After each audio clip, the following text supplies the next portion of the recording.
ladies and gentlemen. I am Noura Al-Habsi, and it gives me great pleasure to welcome you all on behalf of Trends Research and Advisory.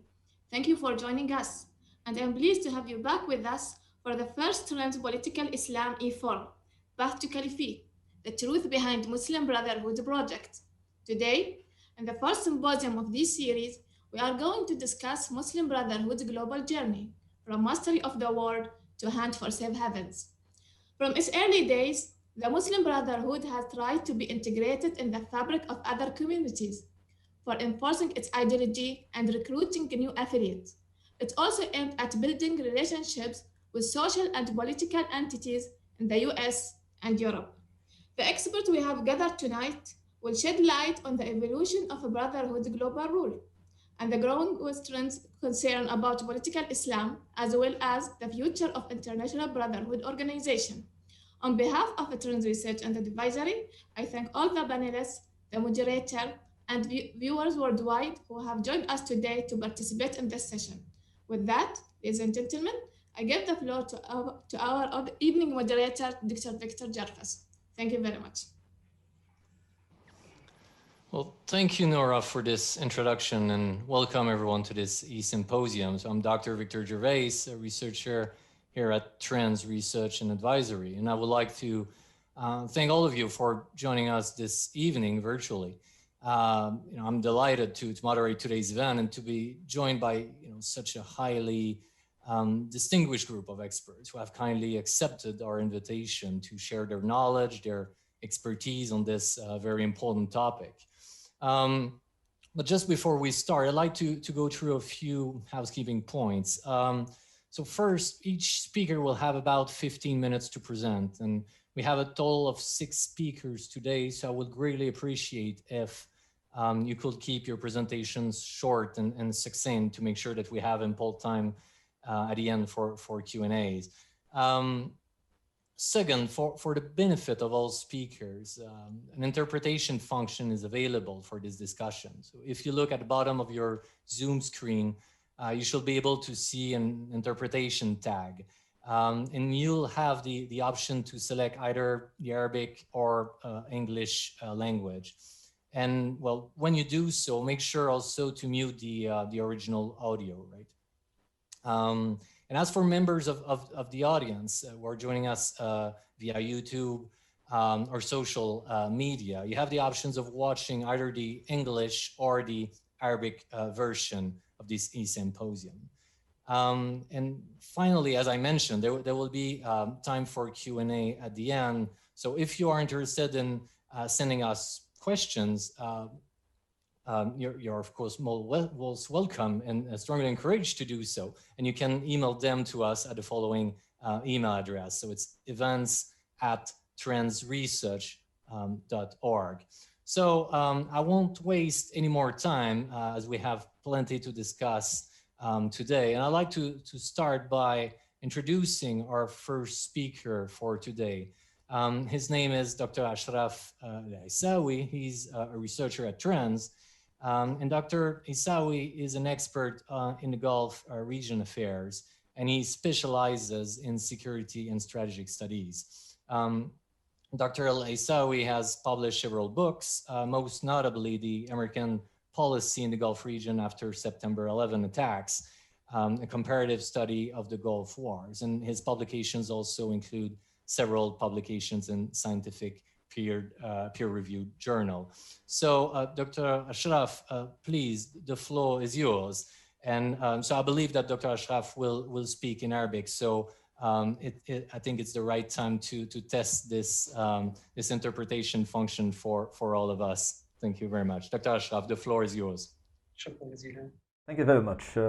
First, I would like to express our appreciation and gratitude for Trends for organizing this highly important symposium under the growing developments, particularly in the role of Islamic groups and Islamist groups. And this is highly important to understand of this. The topic of today's webinar, which is entitled Muslim Brotherhood's Global Journey from Mastery of the World to the Hunt for Safe Havens.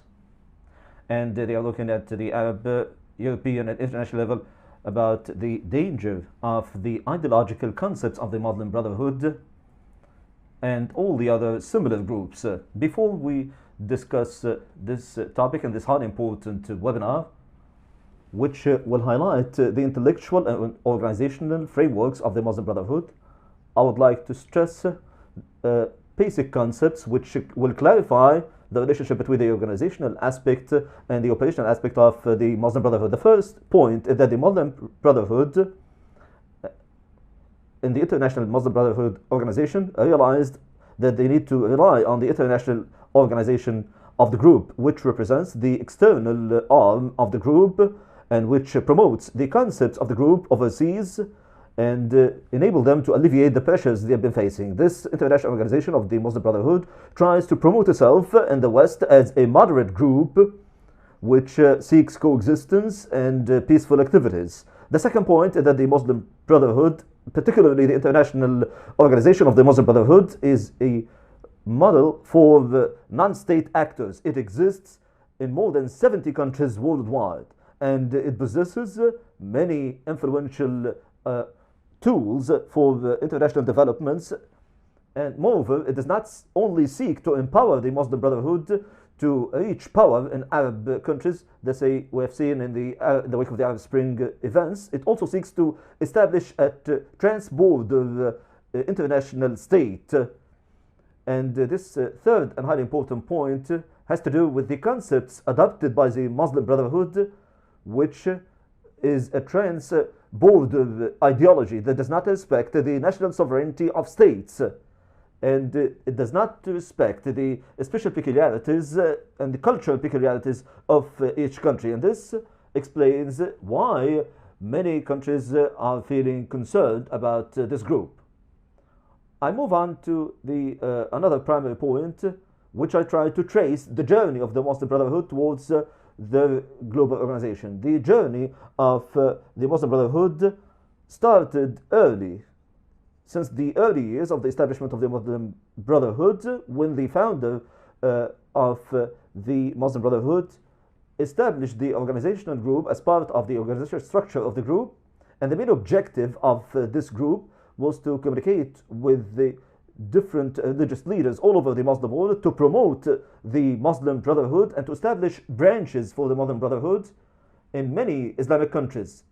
This segment or section of the group managed to achieve that and managed to establish branches of the Muslim Brotherhood in many Muslim countries, in more than 30 countries, including all the way from Senegal to other countries and Islamic countries. Moreover, the Muslim Brotherhood moved forward with its global journey, and in the past century the group established another international group which called it the executive office of the group. This executive office focuses this time on the spread of the Muslim Brotherhood in European countries. It utilizes the fact that there are Muslim Brotherhood leaders who live in those European countries, and since the time of President Abdel Nasser and the rule of Yusuf Mada in establishing the role of and the presence of the Muslim Brotherhood in European countries, the most prominent development of the journey of the Muslim Brotherhood globally was in establishing the international organization of the Muslim Brotherhood in the 1970s. This development enabled the group to expand its reach globally, and this organization, international organization of the Muslim Brotherhood, boosted its presence in European countries and even in other countries. So it is quite clear that the Muslim Brotherhood started at the beginning to focus on Islamic countries, then it moved forward to move into the grand scale of European countries and other countries, and move to a more global scale to encompass the entire world in the attempt and the drive to establish their own state. These organization frameworks of the Muslim Brotherhood, which promoted those concepts, required an ideological component to be able to promote their presence in those countries.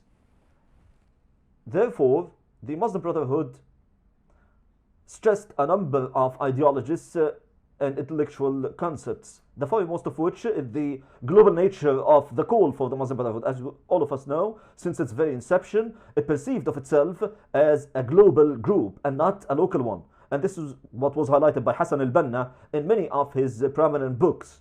The other ideology, or the second ideology, has to do with the core concepts of the mastery of the world.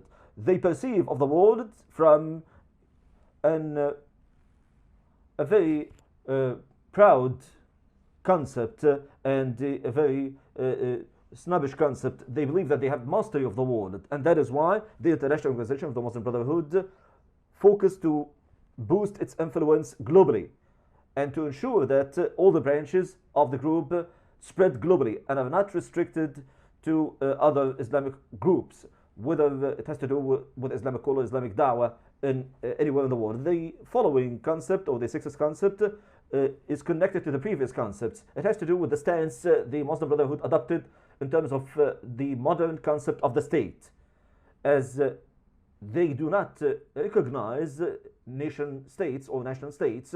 They perceive of themselves as an international group that transcends national states, and they consider that they surpass their existence. The fourth element, or I'm sorry, it's the following actually concept has to do with reviving the Islamic Caliphate. It is quite normal that given this concept of the Muslim Brotherhood as a group that seeks to achieve mastery of the world and does not recognize the national sovereignty of states, it seeks to achieve and establish an Islamic Caliphate and a transborder state globally. These concepts and ideas were not only within an ideological or conceptual framework to express the group and its conceptual nature in different media. The most dangerous thing is that they translated those ideologies into tangible strategies and well-studied plans that they sought to achieve. And I focus here on two key points that clarify how the Muslim Brotherhood shifts from the ideological framework to the practical implementation. The first document here in this regard is an interpretation framework for the general strategic objectives of the Muslim Brotherhood in Northern America. This was introduced in 1951, and it seeks to promote the concepts of Islam in Northern America and to promote the global nature of the Muslim Brotherhood. At the same time, this document has 29 organizations which vary from media centers and cultural centers, Islamic cultural centers, which support the Muslim Brotherhood group and promotes their concepts, such as the Islamic Society in Northern America and the Islamic Institute and Tier organization, and many other organizations and centers which work and operate freely without any censorship. So this key concept and key document for the Muslim Brotherhood, which seeks to penetrate Northern America, needs to be highlighted even further, as it is associated with the current crisis, which has to do with the dangerous nature of the Muslim Brotherhood's ideas. The second document, which reveals the plans of the Muslim Brotherhood and their plots, has the title of The Grand Project of the Muslim Brotherhood. It's a secret document that was found by the Swiss police after the 9/11 attacks in Yusuf Nada's villa. It is not much different from the previous document. The only difference here that this newly found document shows how they penetrated European countries through following a number of tools, media and cultural tools they utilized. So all of these documents are interconnected. Both of them clarify the international dimension of the Muslim Brotherhood, and they rely on the soft penetration of European communities and the United States of America. And all of them seek to establish parallel communities within those countries so that they would accept the concept of the Islamic Caliphate later on. What those two documents have in common is that they clarify the nature of the tools utilized by the Muslim Brotherhood to penetrate Western communities. These tools can be clarified in a number of points. The foremost of those tools is establishing closed communities within those societies that will be restricted to Muslim expatriate groups, so that the Muslim Brotherhood would control those communities and determine the orientation. The second tool is taking control of cultural centers in the European countries which have been adopting this ideology. These are the tools utilized by the Muslim Brotherhood, and also utilizing the different platforms of media platforms to promote the image of the Muslim Brotherhood in the West as a moderate group. We see here this concept that the website of the Muslim Brotherhood in the West, it talks continuously about democracy and human rights, and promotes the group as fully aligned with human rights. While the Arabic website of the Muslim Brotherhood, when it speaks to Arabic speaking people and Arab nations, they have hate speech and flagrant rhetoric. So it is quite clear that the international organization of the Muslim Brotherhood seeks to utilize these media and intellectual and cultural establishments in the West to shape the consciousness over there in those countries. And we should pay attention to this highly important point. And this is what was realized by lately, after France started focusing on these societies which seek to establish parallel communities there. Another tool utilized by the Muslim Brotherhood to establish communication with active international powers, particularly the United States of America, as we have seen, how Barack Obama's latest book revealed a number of facts which showed that there have been a great deal of communication between the USA and the Muslim Brotherhood during the events of the Arab Spring. All of these elements and facts which have been revealed by these documents clarify the state of concern in many European countries nowadays, which started expressing themselves by launching many alerts in security and cultural circles which warn against the ideologies adopted by the Muslim Brotherhood and the Islamist groups. And here I would like to mention some of these warnings. In the year 2014, some voices in the British Parliament warned against the role of the Muslim Brotherhood. Last year, Liz Wesley described the ideologies of the Muslim Brotherhood as extremist ones.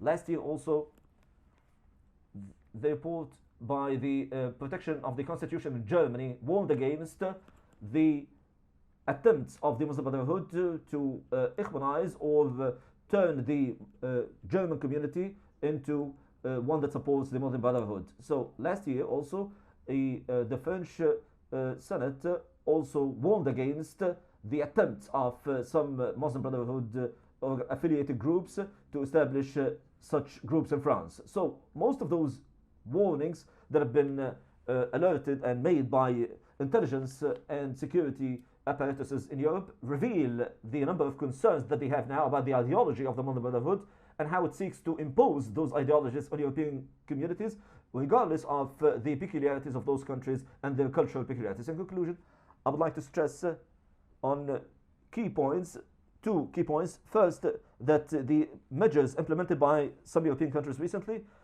against the Islamist groups and the Muslim Brotherhood are part of their sovereign right to take the steps and measures that ensure that they protect their identity against any attempts to penetrate those communities by Islamist groups. Secondly, and the second point has to do with the fact that those waves launched and those movements by political Islam groups in general and the Muslim Brotherhood in particular, we should take into account that they do not represent in any way Islam and the moderate nature of Islam, which seeks to boost peaceful coexistence and respects other civilizations. And any confusion between Islam and Islamist groups and their ideologies and extremism is something that foments the strife between organizations and the clash between civilizations. Thank you very much for listening. Thank you very much, Dr. Ashraf, for those very insightful comments and very rich presentation.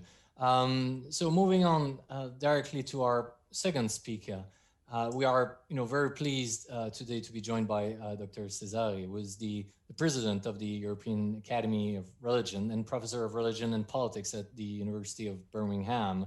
Her most recent publications include a book entitled What is Political Islam, which was published in 2018, as well as a co-authored book titled Islam, Gender, and Democracy, published with Oxford University Press. So please, Dr. Cesari, the floor is yours.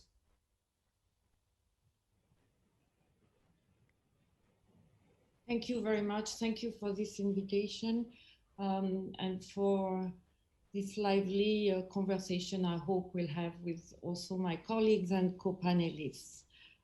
Before I start, I would like to share with you my screen with PowerPoint.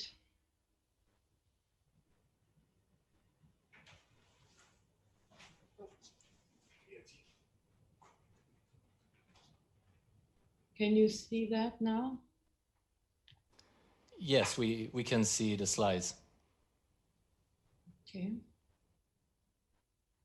So I call this the riddle of political Islam because I would like to posit my remarks about the Muslim Brotherhood in a broader landscape of political Islam, because usually the two are considered as synonymous, while historically and politically there are some differences that I would like to emphasize.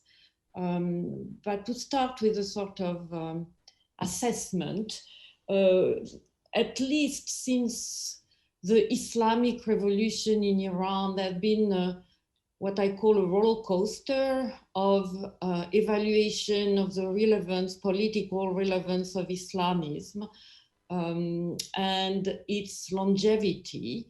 And so sometimes it's seen as a strong political force.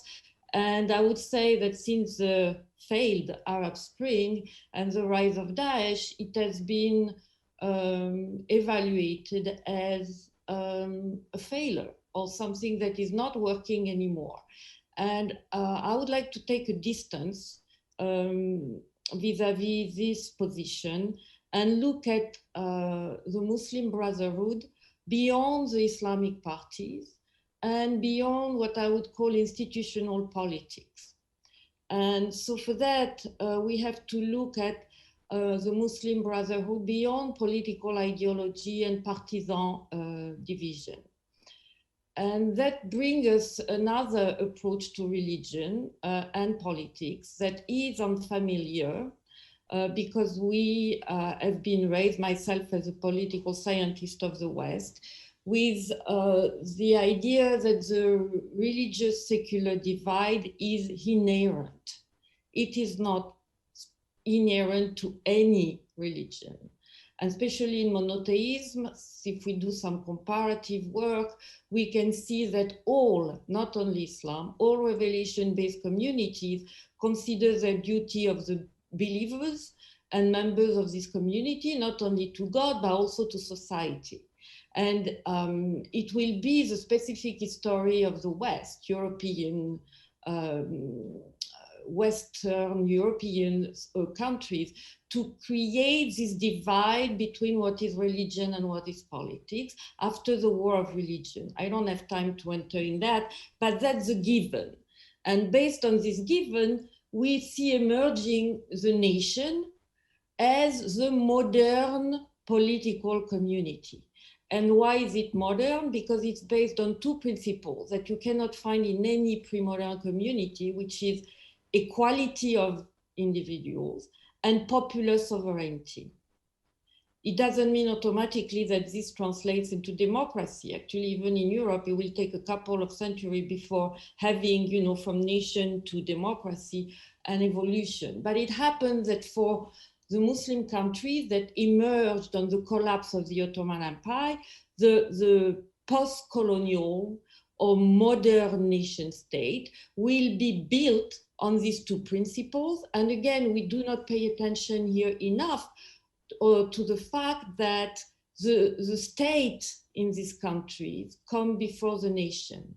There is no Turkish nation until Atatürk. There is no Pakistan until Dr. Jinnah. So unlike the history in the West, where you have a sort of continuous interaction between proto-nation and proto-state, what you see emerging on the collapse of the caliphate is a very authoritarian and secular process of creating nations. And this is the premise on which we can look at the Muslim Brotherhood and political Islam in general. Because what does this mean? It means that the state, and that's a point I am making again and again since this book that you kindly mentioned in 2008, the first builder of political Islam is the secular national state. Why? Because it did something that was unprecedented in the caliphate, historical caliphate. It nationalized all the endowments. They became state property, while before that they were independent of the power, and there was no central power or bureaucracy that was covering all these aspects of life across the huge Ottoman Empire. So nationalization of the endowments, nationalization of the mosques and their maintenance and management, putting the clerics on the payroll, which also didn't happen before, and ignoring the diversity of religion, including among Islam. You know, you see emerging everywhere sort of cooperation, I would say cooptation, between a certain trend of Islam or madhab or school and the state administration, and hence neglecting or completely omitting the diversity, because people tend to forget that the Muslim empire were multi-religious, multi-ethnic, multilinguistic, and multicultural. And this is gone. That's what political scientists call indeed the nationalization process, is that an homogenization process. What I show in my work is that this is the central or foundational point on which the state will take on a prerogative that it didn't have before, which is you belong to the new nation and you are a Muslim. Think of Kemal Atatürk. Indeed, he removed Islam from all the social life and public space. And at the same time, he created a representative body of Islam based on the Hanafi school and paid the cleric and changed their training to adjust to the state needs. But we still call it secular state. That's why for me, that's a big, a big puzzlement right there. So what do Turks grew up with? You are Turkish and you are Muslim. So that's why even under the Kemalists, the Alevi, the Christians, other minority had issues. Okay. So why is it important? Because you see emerging there and a perception of Islam, again, that is modern, that is not traditional or authentic Islam, that the expectation of citizens vis-à-vis Islam are seen as a public norm, granted and regulated by the state. That's what the foundation of political Islam, the state-centered approach to the management of the community, while in the Muslim empire, the clerics were autonomous in managing locally the different communities. And these norms outline the moral standards for society. And this again predates Islamism or Islamic political party. I give you here some data that show how much people, even if they are not Islamist, even if they would call themselves secular, would still consider that Sharia should be the official law. So this vision of Sharia as state law is modern, and it has been built in by these new national communities. I don't have time to go through all the results here, but you can see that people are pretty comfortable by the state-centered approach to Islam that should regulate the public space. And again, this is cuts across between what we wrongly call in the West the so-called secular versus the Islamist. Because again, the secular in Muslim countries do not reject this kind of conflation between state law, state institution, and Islam. What they reject is the role of Islam independently of the state by Muslim group. And that's what the Muslim Brothers bring in. Based on this political culture, the Muslim Brothers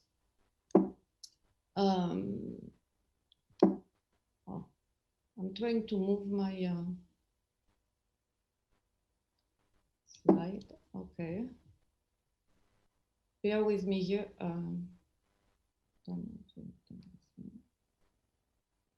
Yeah, so political Islam first is seen as a way by the state to shape the citizenry.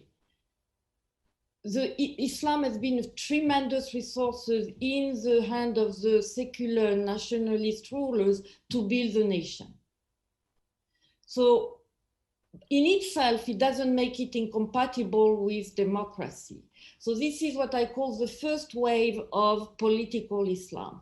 Then you see emerging the second wave, which is religiously based opposition to the state, because the state is seen indeed not democratic enough, not just enough, not Islamic enough in order to improve the development of the society.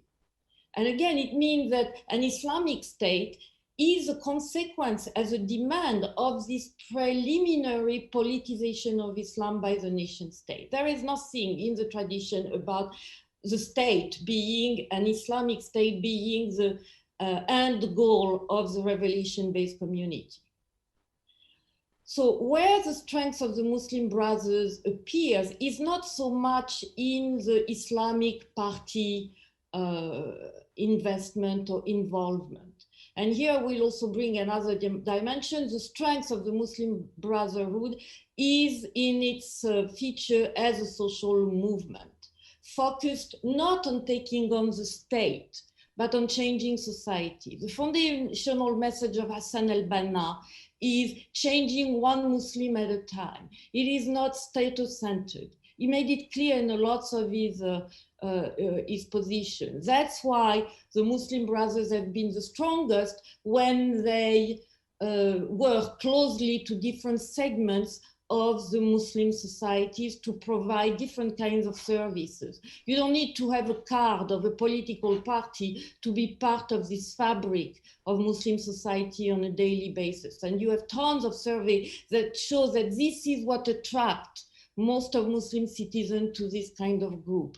So here you can see a difference between the Muslim Brothers in initial vision and other Islamist group like the Jamaat Islamiyah in Pakistan founded by Maududi, because Maududi explicitly targeted the state, not the initial phase of the Muslim Brothers. And this has been its strength everywhere. The moment the Muslim Brothers channel its energy into political party and become partisan and not representative of the whole society, it loses some credibility.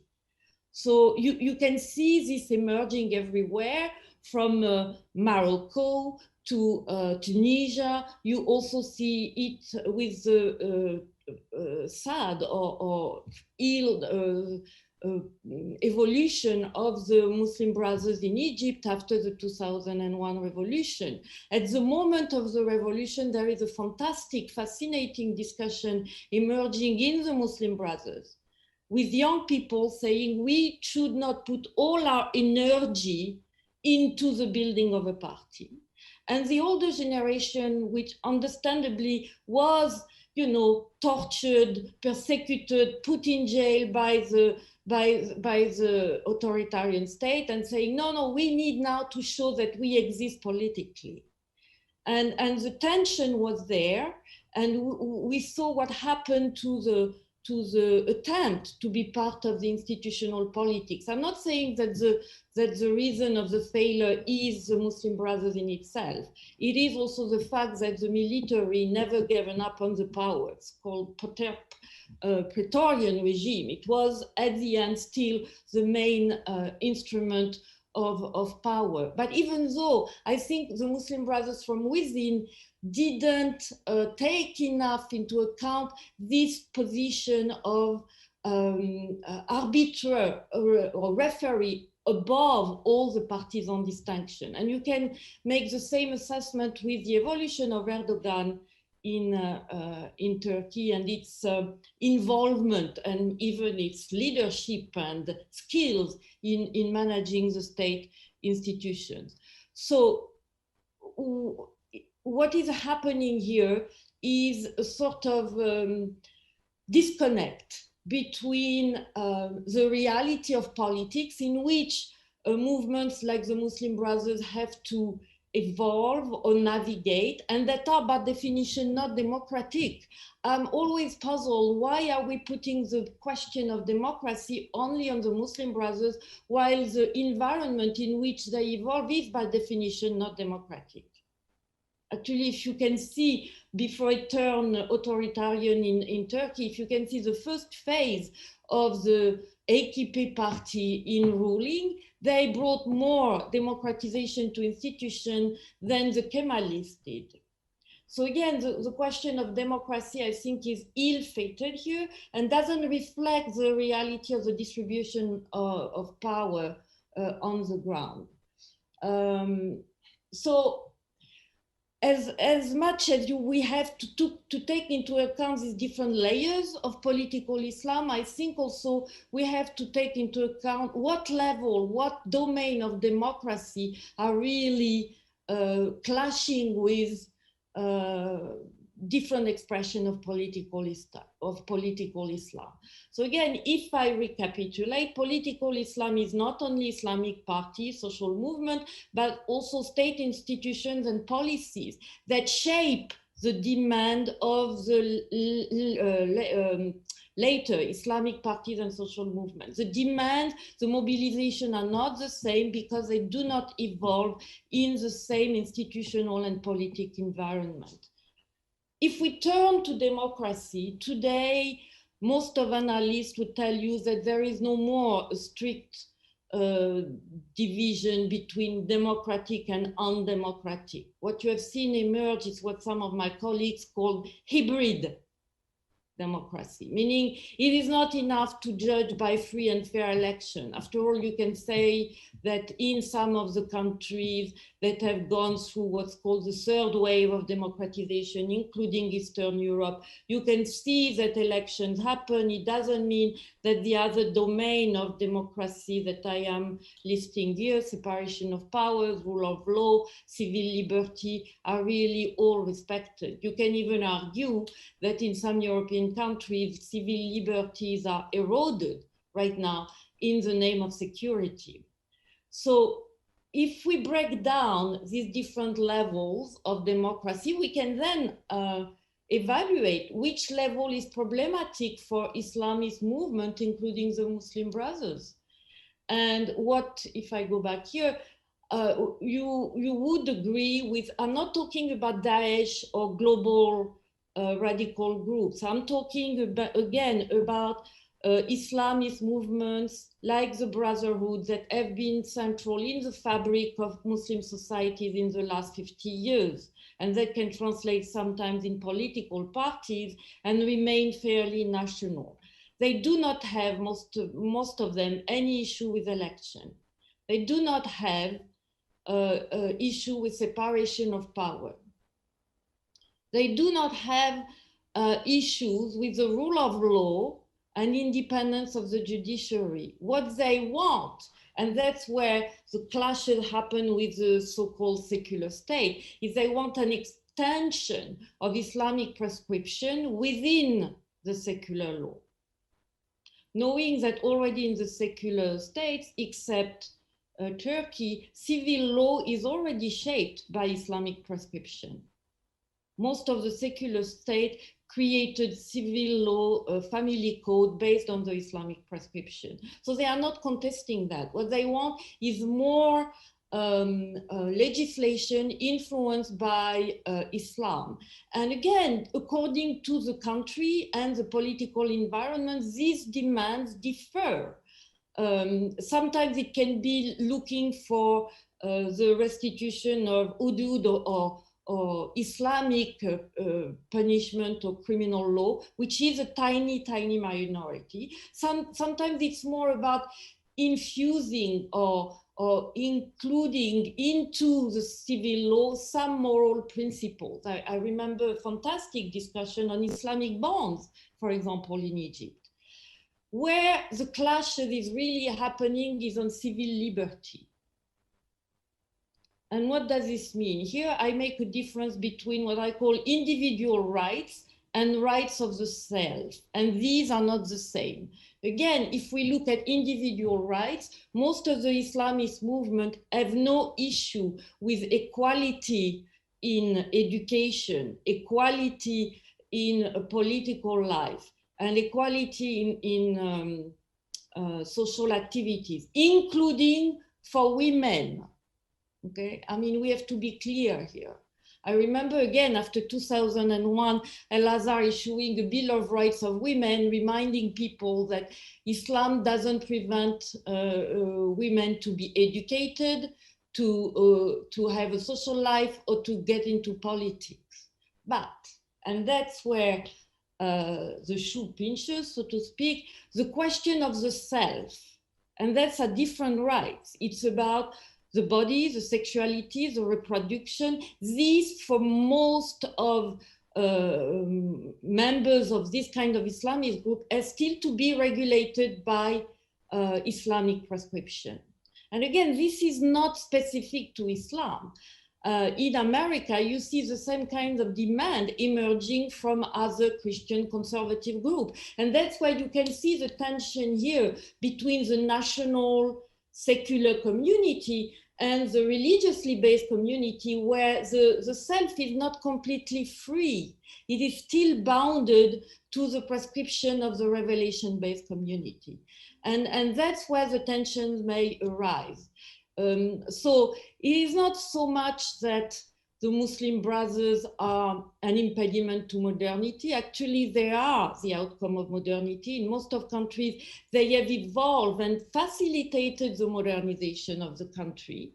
But there are still this tension about you are not completely free as a person outside the boundaries of the religious community, which is very difficult to understand in the West, where the religion and the behaving as a person have been pretty much disconnected.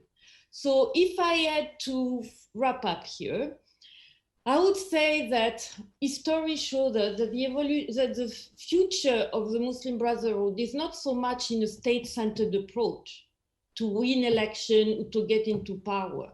It is much more about maintaining this significance as a social movement across different segments of Muslim society. And it's interesting because the Hennada party, since the Jasmine Revolution and the thinking of Rashid Ghanouchi, has really evolved toward that. And you can see that there is now this kind of thinking toward a more social-centered rather than state-centered approach to politics that would reinstall or reinstate the legitimacy of the Brothers as a social movement, not that he has lost it, but that the entanglement with institutional politics had made it more challenging and have also given lots of leverage to the state to oppress or try to control this kind of political Islam. So I will close here in saying that the future of the Muslim Brothers is as a social movement more than a political party. Thank you. Thank you very much, Dr. Cesari, for this, I mean, very interesting and stimulating presentation. You made a number of key points. I will just note for now the importance of the state development process in the region, and the importance it had in shaping the development of political Islam, which I think is very important point to make. So thank you very much for this presentation indeed. And so now I'd like to introduce our third speaker, Mr. Amjad Taha, who's a British Arab journalist and political analyst, and among other things, the author of the book entitled The Deception of the Arab Spring. So Dr. Taha, it's a great pleasure to have you with us today. So please, the floor is yours. Thank you. Thanks for having me. To make it even easier and brief for everyone here, I mean, the evolution of brotherhoods in terms of global role from supports to mobilization. Let's make it very simple. PLLF strategy, that's what they use, which is the play slow and lose fast. So far, it's been working. That's the only strategy they've been putting forward so far. I won't go into the history side of the, as you're all well informed about it. I myself see no difference at all between the Nazis' attitude in reaching power and the Muslim Brotherhood itself. I think both are use fundamentalism and radicalization to reach power. As they seize power, they eradicate any society that opposes them. We've seen how Morsi, when he came in power in Egypt, he didn't give any other society or communities or parties any chance. We've seen how Erdogan is behaving with all the opposition, anyone who opposes him, and he is somehow associated with the Muslim Brotherhoods and so on. So not very, we don't have that much good of example for Muslim Brotherhoods behaving otherwise. The support that Muslim Brotherhood had in Spain, France, Germany, Netherlands, Great Britain, Scandinavians made it even, that made them even unstoppable in somehow. And with, for example, we're talking about 500 organizations in the European, and the capital of, and their capital reaches about $3.7 billion. They are still making a great mobilization. And now how they do that is they have this kind of strategy that the Brotherhood has adopted to become, as Doctor from Birmingham University has confirmed, they become integrated into European society. But however, now recently they support themselves. So they don't rely on a lot of institutions from outside. They still do, but if we give an example of how they support themselves, they have, for example, 43,000 supermarkets in the EU, 11,000 of those are in UK, 8,000 of those are in Sheffield, London, and Birmingham. Islamic shopping, they rely on that in Europe. They have 928 of those. In UK, what I'm going to name some of the charity organizations who are associated with the Muslim Brotherhoods. Now we're talking about Abrar, Al-Birara Foundation, Al-Khair Foundation, Al-Mizan Charitable Trust, Humanitarian Fund, Islamic Hub, Islamic Relief, Islamic Society, Islamic Text Society, Mercy, Mission, Muslim Aid, Muslim Charity for Muslim Charity, Muslim Hands, Muslim Youth Helpline, all those are associated with Muslim Brotherhoods, and their money somehow goes through the Muslim Brotherhood and assists, help, and funds them. Islamic Relief itself, which is the fundamental economic basement for Muslim Brotherhood, has become an international agency that uses humanitarian cases to develop and open a business for members of Muslim Brotherhood in over 40 countries. I have visited their international headquarters in Birmingham, Islamic Relief Worldwide.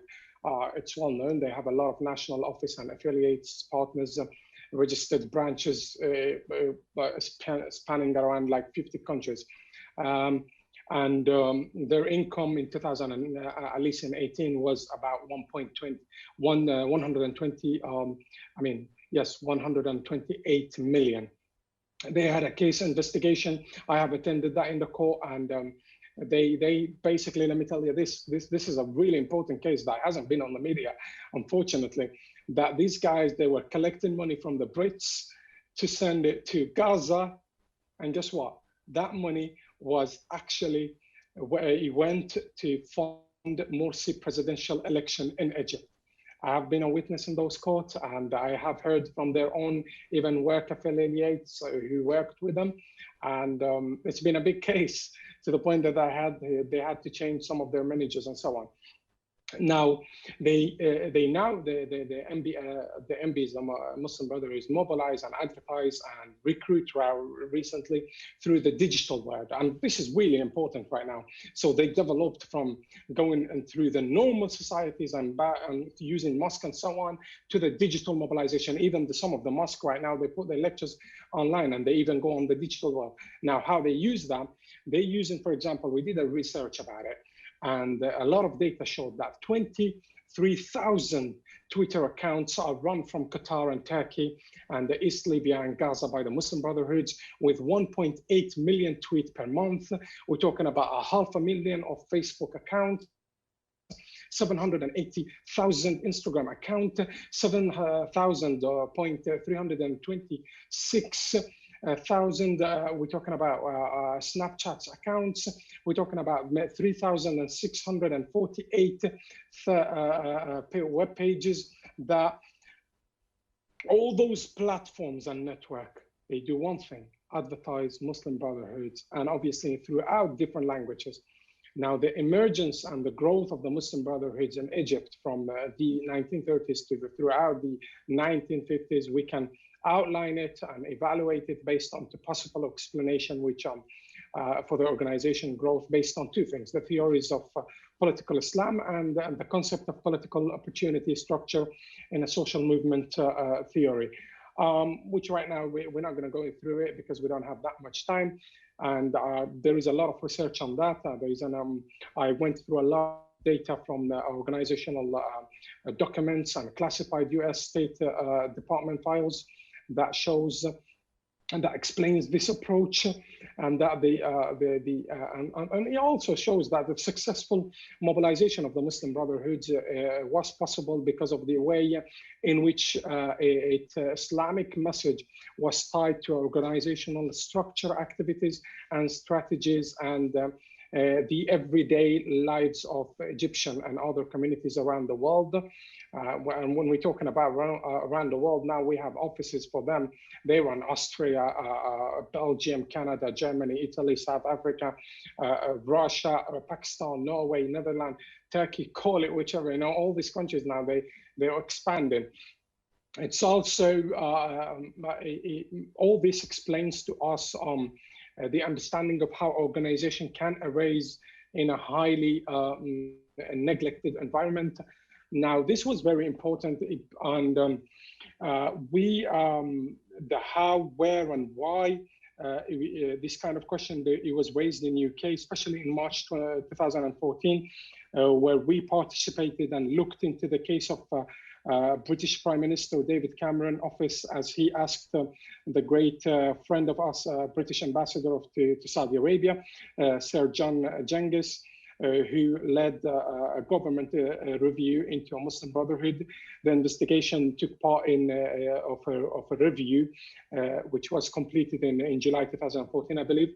The government also asked interest party to submit evidence to be used in the review, and we did so. A lot of leaders participated in this. We're talking here about the Egyptian Muslim Brotherhood's leader, Ibrahim Munir, Secretary General Mohammed Hussein, and as well as the leaders of the Tunisian party and Nahda, Rashid al-Ghannouchi, who all gave their kind of expert evidence, as well as the former general of Muslim Brotherhood in Jordan, and also the leading figure of Moroccan Islamist Justice and Development Party were all interviewed by the Commission. In mid-September 2014, the report was handed over to the Prime Minister office, even though at that moment, the report literally clarified and said, if you are a Muslim Brotherhood member, or you become a member, you can become radical, and a person who can become radical can commit a crime and can become a terrorist. And literally in that report, I remember as we were reviewing it, Hassan al-Banna, he says, literally, I'm quoting here, Hassan al-Banna is a founder of the Muslim Brotherhood, accepted the political utility of violence, and the Brotherhood conducted attacks, including political assassination and attempt assassinating against Egyptian state targets and both British and Jewish interests during his lifetime. They literally had a problem with the Jew people. They were targeting them. They wanted to eradicate anything. They do not believe in any, somehow, a peace agreement with Israel whatsoever, under no circumstances. The Muslim Brotherhood, again, in that report says that at all levels have repeatedly, and this is really important, and here I might put this comment for our doctor from Birmingham University to comment on that, that the Muslim Brotherhood, if they're going to become part of the social society, explain how they're going to still up to this point at all levels have repeatedly defended Hamas against Israel. How is that explainable? How can you, from this moment, move to a social and become a very peaceful part of the society? This is really important because they include the use of suicide bombers and the killing of civilians. The Muslim Brotherhood affiliates itself with Hamas. The leadership of Egyptian Muslim Brotherhood is Jordanian counterpart, and the Hamas are closely connected. They're all connected to each other. There are wider link with the Muslim Brotherhoods affiliated throughout the region. Senior members of the Muslim Brotherhoods routinely use infectious and anti-Semitic language. Senior Muslim Brotherhood figures and the associates, all that associates with them, have justified attacks against the coalition forces in Iraq and Afghanistan. There's a lot of reports on that. You can go back to the FBI and CIA and also the MI6 papers and resources. It gives you all that data and it's available. Leaders in the Muslim Brotherhoods have claimed this report has went to the parliament in UK, and I was one of the people who reviewed it and one of the people who participated in this, and he says leaders in the Muslim Brotherhood have claimed that the attack on 9/11 were fabricated by US. I don't know how these people can become part of the society if they still believe in that, and that the so-called war on terrorism, according to them, is an excuse attack on Muslims. The Muslim Brotherhoods have shaped the new Islamic societies of Britain, ISP we're talking about, dominated the Muslim Association of Britain, MBA, and played an important role in establishing and running the Muslim Council of the Britain, that's MCB, it's known as MCB, and as you know, the MAB, which is the Muslim Association of Britain, became politically active. I think people from Britain can confirm that to me, and notably in connection with Palestine and Iraq, all the protests around those lines, and promoted candidate. I cannot name that, name them right now because of a regulation and rules. And promoted candidate in national and local election. The MSP obtained a dialogue with the government under that role, and they created basically a lobby. They have MPs they support, and he or she, the MP, will mobilize their event and support them somehow.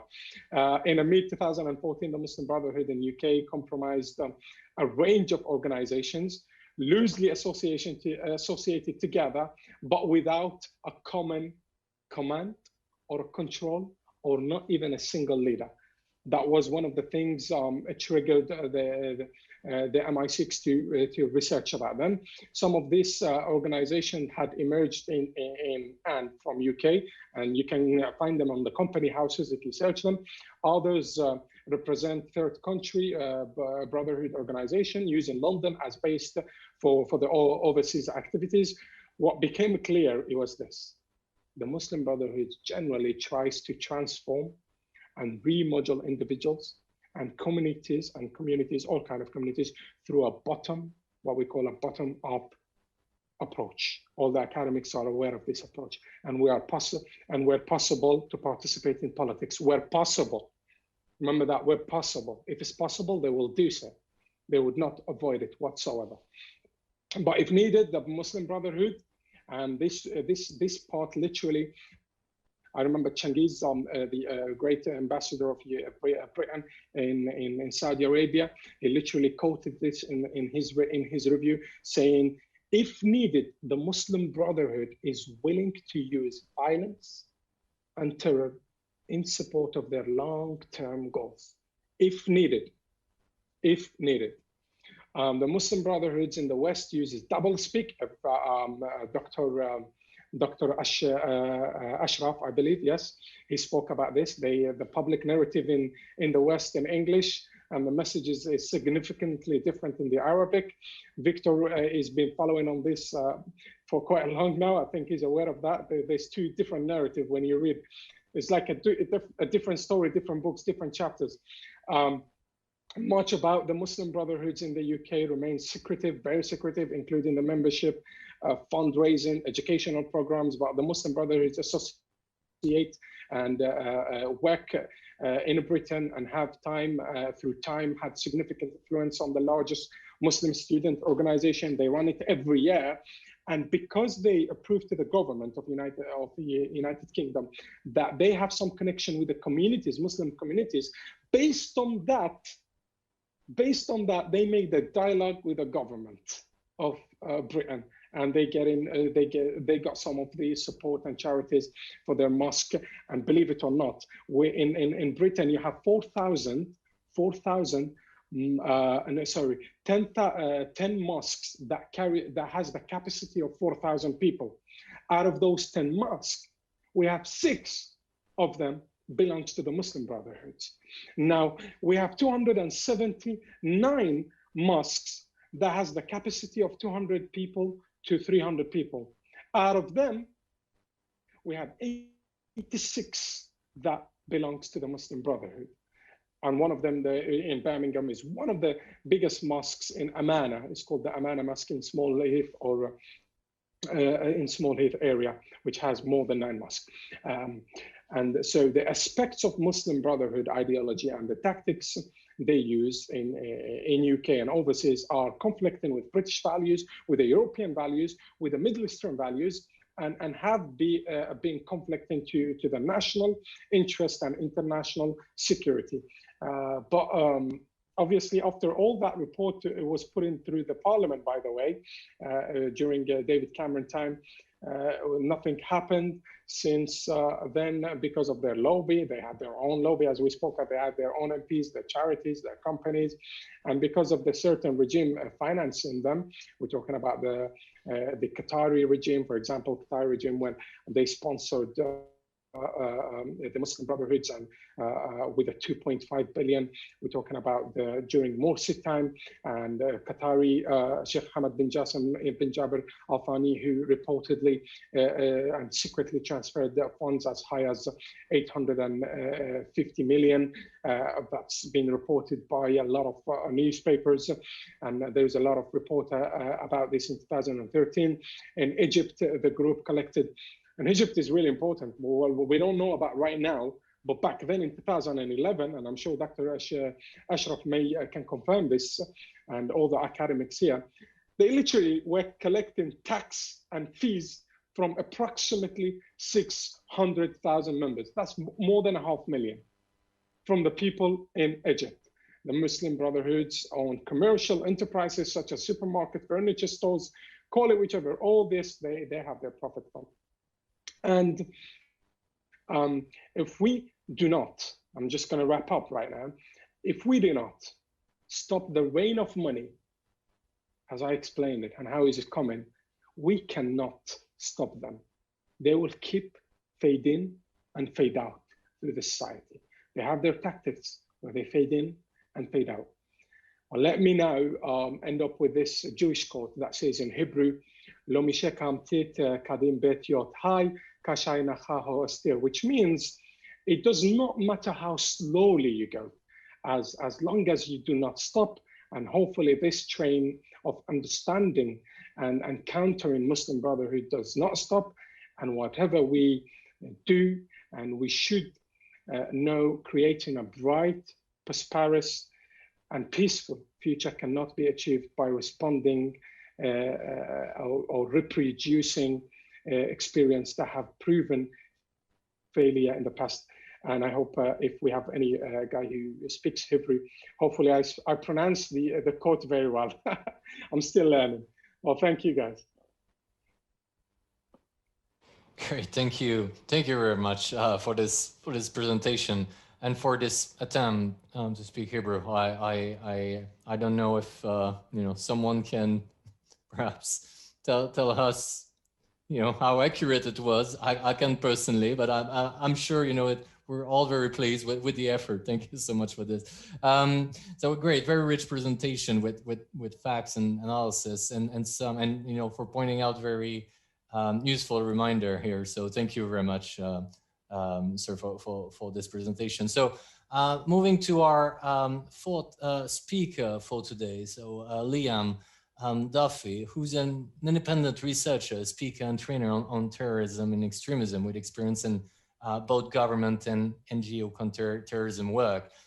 So Liam has spoken on 9/11 and the war on terror in New York City, on the impact of terrorism at the Imperial War Museum in London, and on youth radicalization in schools across the UK. And he has appeared in the Telegraph, in the Washington Post, and for the Times educational supplement on extremism. So it's a great pleasure to have you with us today, Liam, and please, the floor is yours.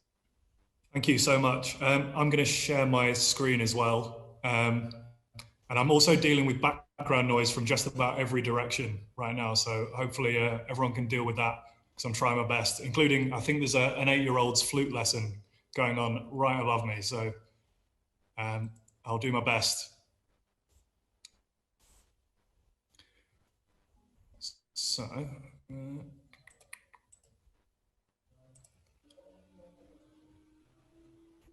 okay, someone give me a thumbs up if they can see that. Perfect, thank you everyone. So I was asked to speak about the Brotherhood's global trajectory and the threats and dangers. And I thought about the best way to do this really is to talk about the Brotherhood, but actually the kind of Western Islamist movement's relationship with Western governments, and particularly in Western Europe and North America, and in terms particularly in their relationship when it comes to counterterrorism policy, because I think that really shapes the way that not just the Brotherhood, but the way their kind of ideological offspring have interacted with the state as well. And obviously what's been going on in France and Austria as well has just caused so much controversy controversy and attention in the last few weeks. I thought, looking at this from the perspective of France and some other Western European nations is probably a good place to start. So again, I won't go into too much history, but obviously I think we all know that, talking about back in the 60s and the 70s, the first kind of generation of Western brothers kind of settled in Europe and in North America, and they were obviously fleeing persecution in a lot of instances in their home countries. And I think when they arrived, obviously these are very intelligent, very educated, very politically active people, and they all, went about setting up NGOs and think tanks and charities. And I think in that early generation, a lot of the organizations were quite homeward looking. They were, planning about a kind of triumphant return back to the home countries, when the regimes they opposed were overthrown. But I think as time went on and people got accustomed to living in London or Paris or Brussels, that actually started to look at the Western European countries themselves and become more focused there. Some of them not only were thinking about their home countries, as was mentioned by Amjad just previously, some of them were actually looking, supporting some of the more belligerent offshoots were supporting Hamas as well.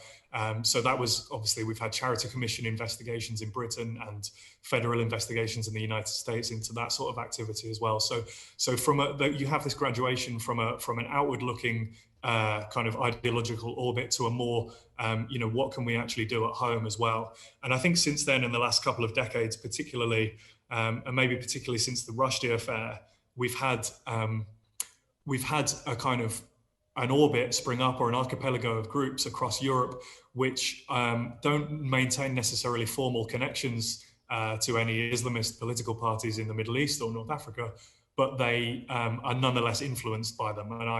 And if anybody wants to go and check my Twitter, which I don't recommend to anybody, I got into an argument about this with somebody yesterday, and I said, it doesn't really matter what the leadership in Egypt has to say about Said Qutb or violence when you have revivalist groups in London or Paris or Brussels who are influenced by Qutb themselves and don't renounce non-violence. So it doesn't really matter. They don't have that much command and control over this next generation of groups. So I think that's a really important point I want to make, that there is a landscape of groups that are influenced by the Brothers and by Jamaat-e-Islami as well, but that are not actually formally connected. So they are part of this picture as well for Western European governments. So I think obviously after 9/11 and after Madrid and after the London bombings, we had what a lot of the MB groups and the Islamist groups did was positioning themselves as a kind of firewall against jihadism, and against, particularly after 7/7, against homegrown radicalization, jihadist radicalization. And in my own country, I can't speak too confidently about other countries, but in my own country, what this resulted in was Muslim Brotherhood offshoot groups actually receiving funding through preventing violent extremism initiatives in the early days. So when the early iterations of what's known as the UK's Prevent strategy were looking solely at counterterrorism, they were looking solely at the violence and not the ideological components. It was believed that the Islamist groups could represent a bulwark or a moderating influence in this respect. Fast forward to now, and I think it's really hard to ignore that Gumbel's failure, or many failures. But I think what was really instrumental in changing the attitude there was this. There's a screenshot of it on the page there. Is the 2009 Policy Exchange report, Choosing Our Friends Wisely, which really set out the criteria for engagement and funding of these groups. And if I can just give you one of the kind of worst or most egregious examples, there was a Muslim Brotherhood group in East London that received funding from the local authority to hold a debate against Hizb ut-Tahrir activists.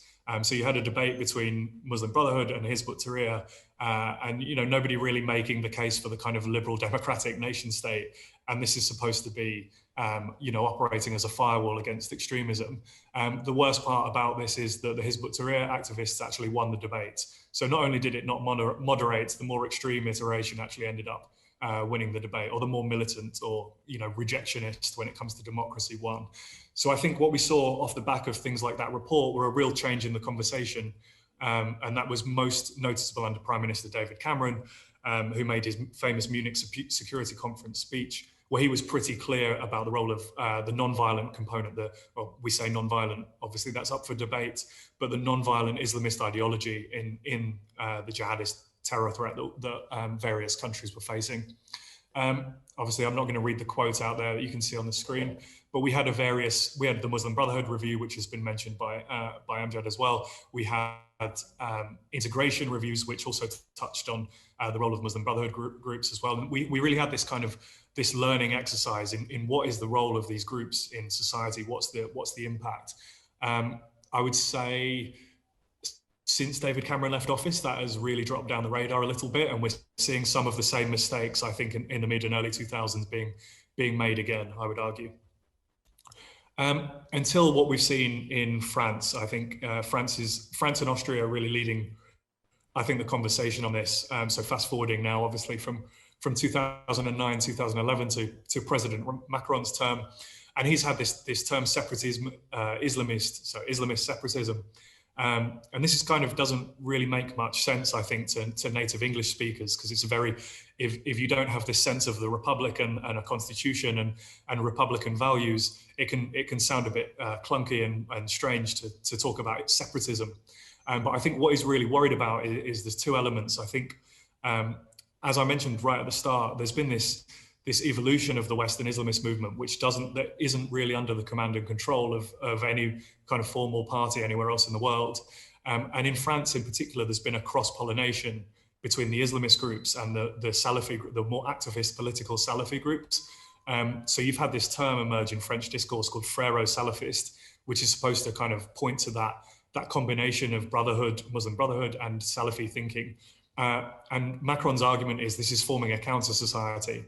And I don't want to ascribe motive to anybody, but I honestly think, whether he's right or not is another matter, but I think that Macron thinks the French Republic will tear itself apart at the seams if he doesn't counter this at some point. Whether that happens in 20 years, 30 years, 40 years is another matter. I think he thinks that. I think he genuinely believes that. Again, whether he's right or not is a different issue. So that's the kind of cultural and societal and values and cohesion issue. But there's also the counterterrorism side of that as well. And there's been a huge shift in France and in other countries like Belgium as well, from over-individualizing. I would argue my own country, Britain, really over-individualizes the terrorism problem. I mean, I put that image of the person on the laptop and the mysterious kind of hacker very deliberately, because I'm sure everybody has seen newspaper headlines and BBC stories about radicalization, and how many times is it accompanied by an image like that? And I really reject this view that radicalization is happening because, you know, we have these shadowy online recruiters like reaching into children's bedrooms and kind of got this hypnotic power over them with propaganda. I just think that's a really terrible way of looking at this problem. And that, although that does happen, undoubtedly, that, you know, there is things like online radicalization where people are groomed. It fundamentally doesn't explain why, for instance, 5,000 or 6,000 Western Europeans joined ISIS in Iraq and Syria. So there's been a real shift in France from looking at the individuals to the environments, and some real leading scholarly work on this has played a role here. So scholars like Hugo Micheron, Bernard Rougier, and Gilles Capel have really taken this conversation in a new direction, and looking at the role that these, what would be called separatist groups, are playing in radicalization. And I think the argument basically is that they've spread this ideology, which, while not preaching the same tactics as the jihadist groups, is preaching the same ideological endgame as the jihadist groups, but the strategy is different. And I think there's all sorts of things about this hostility to French society and culture and values, which they think is really creating the fertile conditions for terrorist radicalization. So it's really gone in a new direction completely in France. And I wrote as much recently, while I think we can disagree with their prescription and their remedies in some instances, I think their diagnosis is correct. Their diagnosis of the problem is correct. And I think there were really early signs of this environmental issue with France's first kind of experiences with this modern jihadist wave, which was the Mohamed Marat attack in Toulouse and Montauban in southwest France. You know, this very kind of hostile to French foreign policy and French history. You know, even in the fact that he targeted French soldiers in his first element of his attack. But also you see the statement from the sister there that I've put on the screen, Suad Mara, is almost as enlightening as anything Mohammed said himself, because that shows you how much of this is an environmental problem. So Mohamed Marat has excuse me, this is really horrible. Mohamed Marat has shot an 8-year-old Jewish girl in the head at point blank range in a school in Toulouse. And his sister, instead of, you know, disowning her brother's actions, says, "I'm proud of my brother. You know, I detest Jews. I detest everybody who massacres Muslims." And she herself was kind of embedded in these kind of Islamist activist circles in Toulouse. So this environmental, this geographical, this worldview, this ideological ecosystem doesn't come from nowhere. Mohamed Marat doesn't come from nowhere. There's an ideological ecosystem around these people. So I think looking at it as lone wolves or online radicalization is, although it happens, I don't think it explains the whole phenomenon. So I think, although this was back in 2012, I think 8 years later, we're looking more at this element of the problem.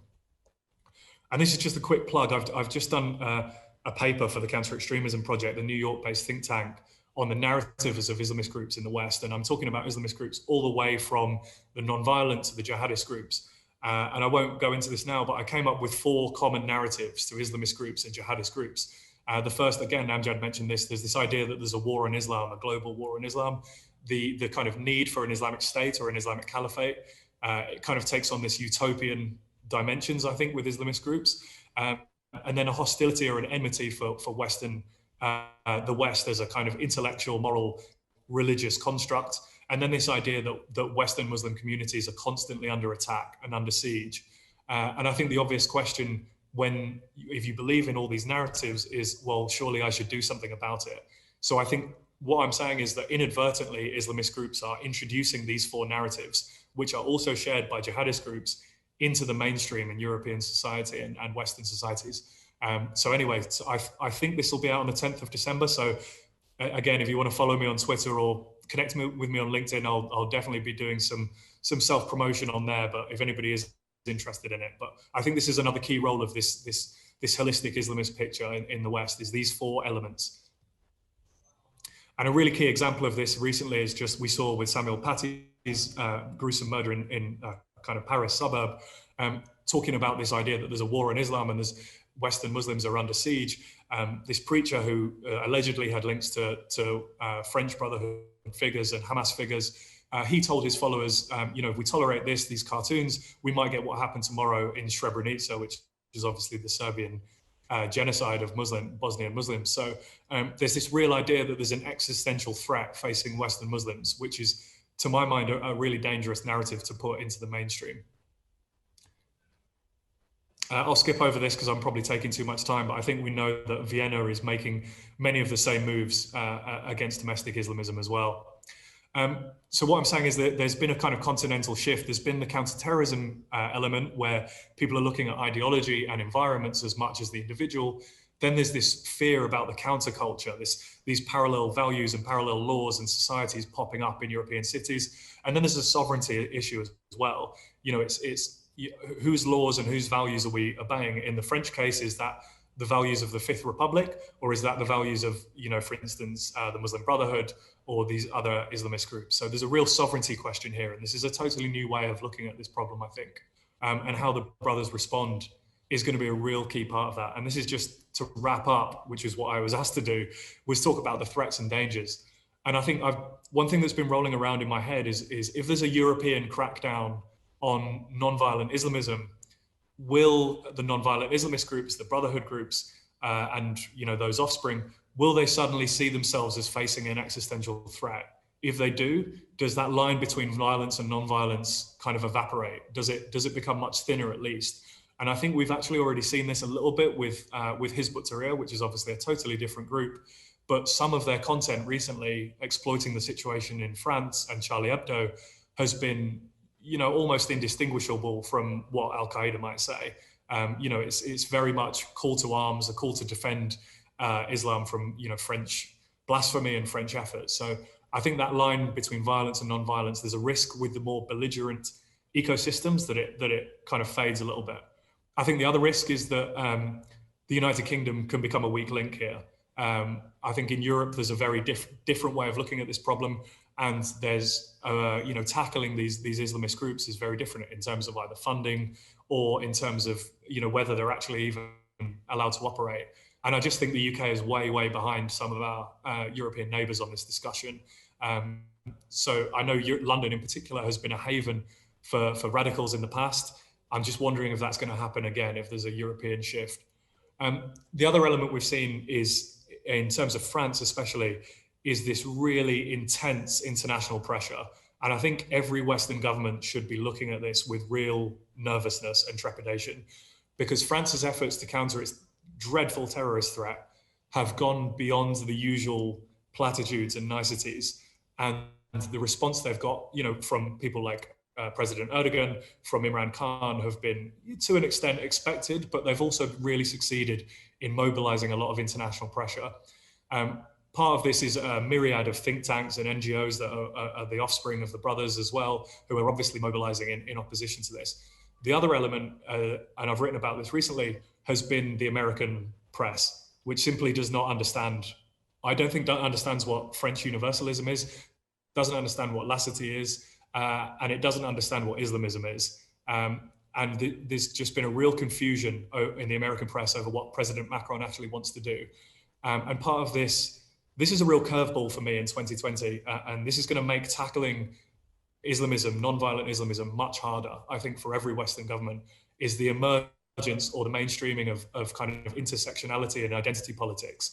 Because a lot of Islamist groups have adopted this language, this social justice language, this postmodern language, this identity politics language, and they're good at dressing their concerns in social justice language. And that does get a lot of supporters now on the liberal left and progressive side of the political spectrum.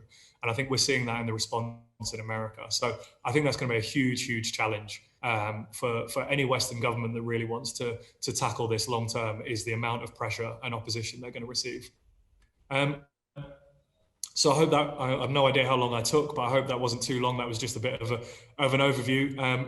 That's my email if anyone wants to get in touch. But here's, I've written on various subjects to do with this very recently. Two very recent articles on Islamism for Unheard, the British publication. So if anybody does want to check out more of my writing on this, and then I think in the bottom corner is the kind of a little bit over the top, but I did choose it, so I can't blame anyone, front cover for my upcoming report on the Islamist narratives in the West. So yeah, I hope that explains the kind of dynamic that's going on between the Brotherhood, but also the broader Islamist movement in the West and their relationship to states. Yeah, so that's me, and I'm going to stop sharing my screen.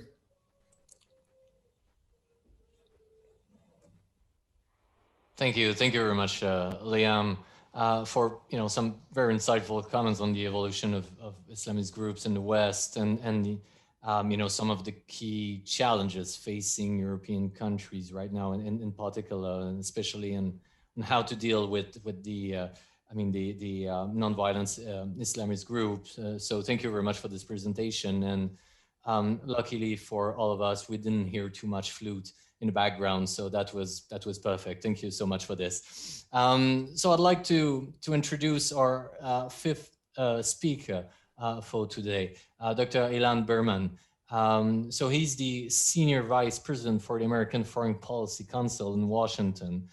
He's an expert on regional security in Middle East and Central Asia and the Russian Federation. And he has consulted for the U.S. Central Intelligence Agency, as well as U.S. Departments of State and Defense, and provided assistance to, on foreign policy and national security issues to a range of governmental agencies and congressional offices. He's the author of several books and edited books as well, including Iran's Deadly Ambition, the Islamic Republic's Quest for Global Power, published in 2015. So it's a great pleasure to have you with us today. Please, Doctor, the floor is yours. Well, thank you very much. This is, it's wonderful to be here. It's nice to see everybody virtually. I don't have flute. I have children virtually studying upstairs, so you may hear some screams. Please bear with me. I don't have a PowerPoint, but I did notice, sort of as I was preparing my remarks, that I'm the only American on this panel. And so I actually thought a little bit of comparative perspective on where US policy is. Oh, I'm sorry. But where US policy is, I'm in American, so just to, oh. I'm American too. Excellent. Excellent. Well, welcome. I have a maybe dubious distinction of actually living in Washington and sort of watching firsthand as this foreign policy transition is taking place right now in the city. So I actually think that the comparative advantage that I can provide here is to sort of to show how things are changing, how the sort of what the orienting principles were for the outgoing administration's approach to the Muslim Brotherhood and to the region broadly, and sort of what the assumptions are, what assumptions we're carrying as the incoming administration, as the Biden administration takes office, and sort of what we can expect to see. So let me start simply by talking about the sort of the changing nature of the Brotherhood as a movement, because I think it's very clear the Brotherhood is a movement in transition. And here it's useful, for all those of us who are students of organizational theory, to recognize that movements are living, breathing things, and the Muslim Brotherhood is no different.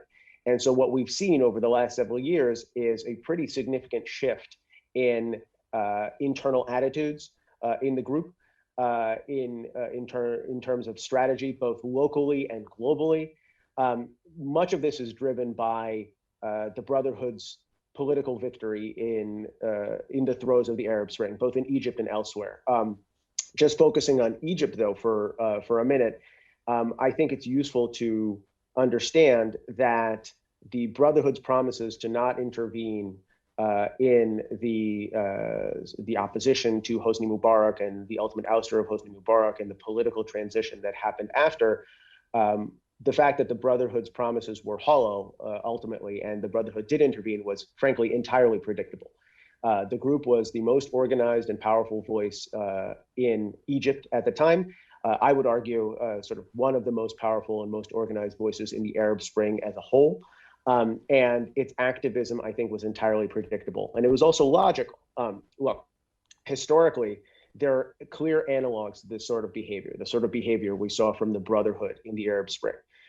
In 1917, you saw the Bolsheviks harness the revolutionary currents of the Russian Revolution, the disaffection with the czars, to essentially shape that political movement to their desires. You saw exactly the same thing happen by Iran's clergy in the ferment of 1978, 1979, culminating in the Islamic Revolution of 1979. So I think what we see here is very clearly a consolidated political actor that was opportunistic and seized the opportunity.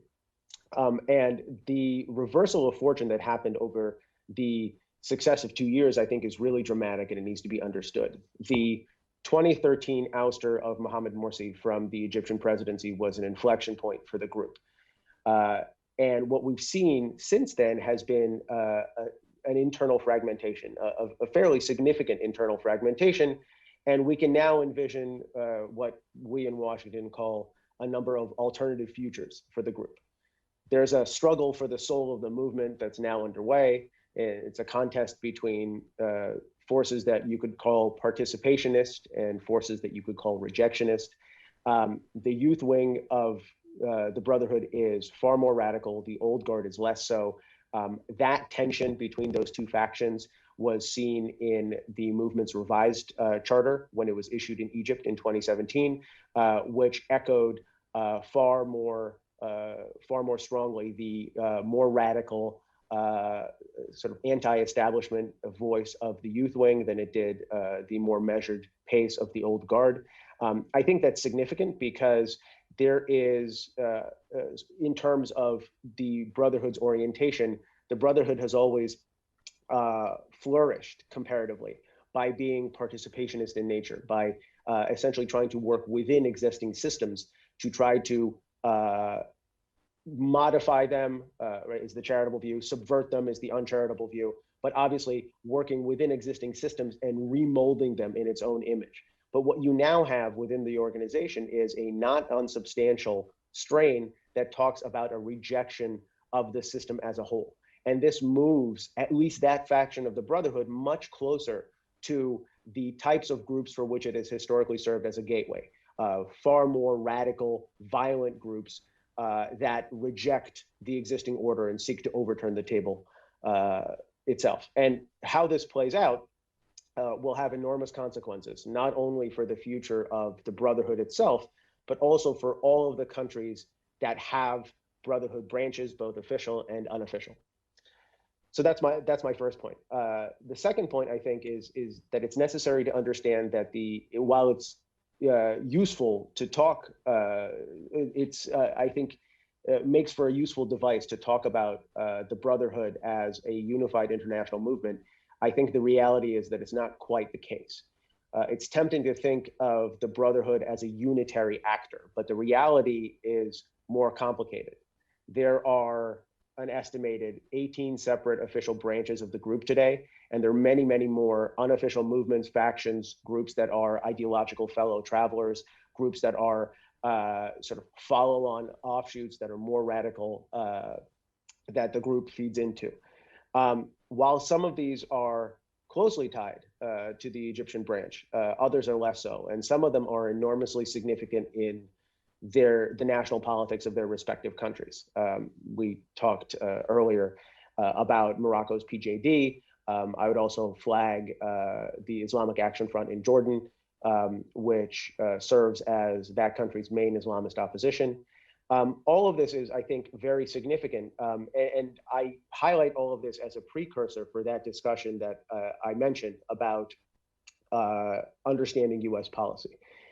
And here it's useful to, I think, talk about the fact that blacklisting the Brotherhood has been a topic of significant debate in American foreign policy for years, and especially so over the last 4 years under the Trump administration.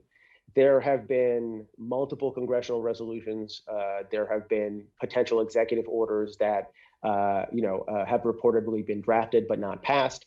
None of them have been successful. And the reason they haven't been successful is because there's a recognition in Washington that there's an inherent danger in a ban that is too broad, because it would have an incidental effect of derailing U.S. diplomatic relations with a number of regional states, including countries like Tunisia, countries like Morocco.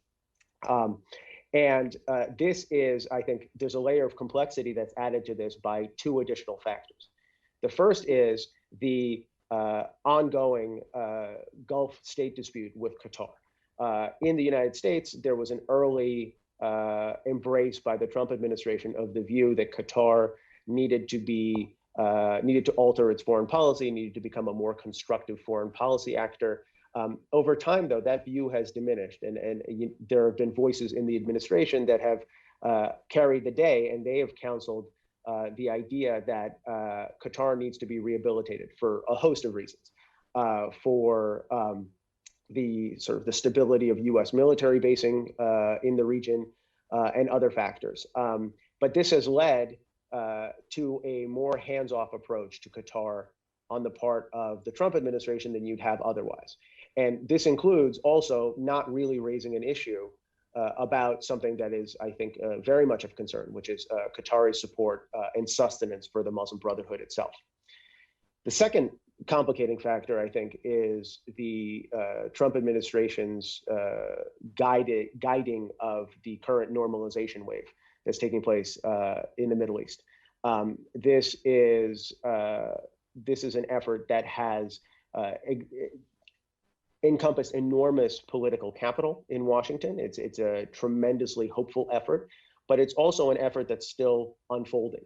And there has, for example, been a lot of need to sell the normalization wave, or sort of explain the normalization wave to audiences throughout the Arab world, including through outlets like Al Jazeera, which have historically served as mouthpieces for groups like the Muslim Brotherhood.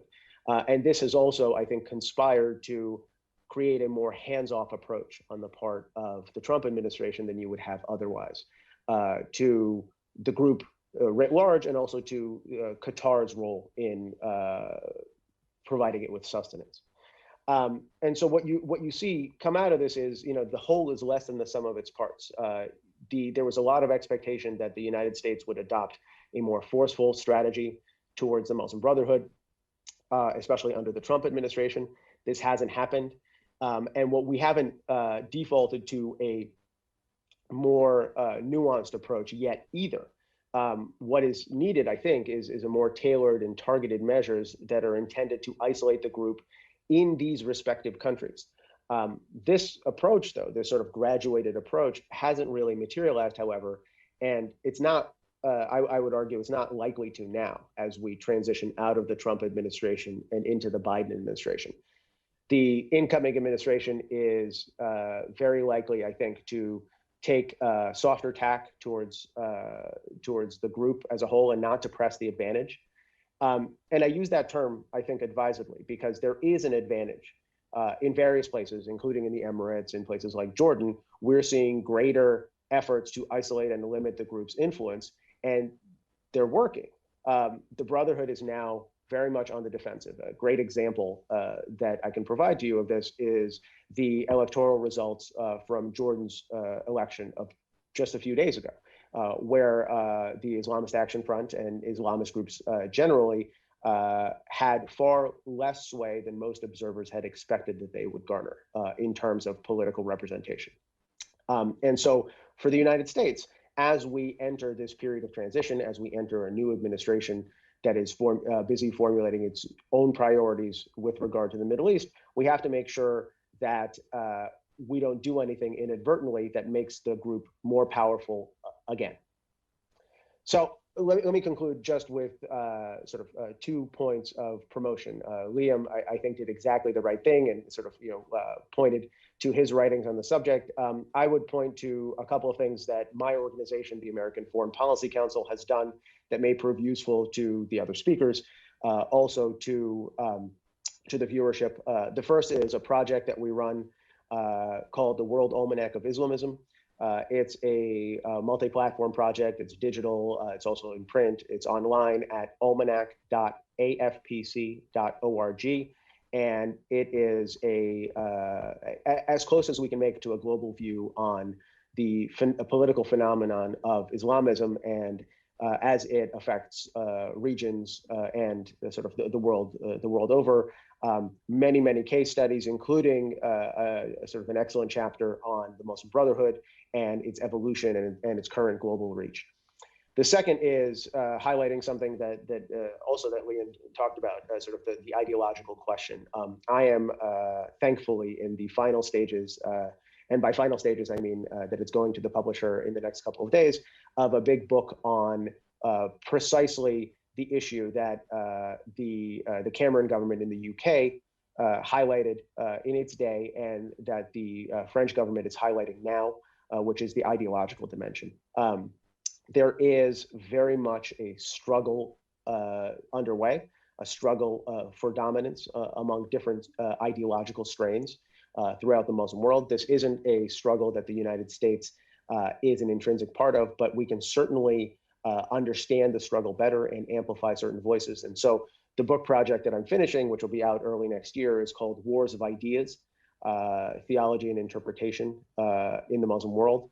And it looks in comparative perspective at the different soft power strategies that various countries, including the United Arab Emirates, are taking to try to counteract the ideology of Islamist groups, including the Muslim Brotherhood, through a whole of government effort.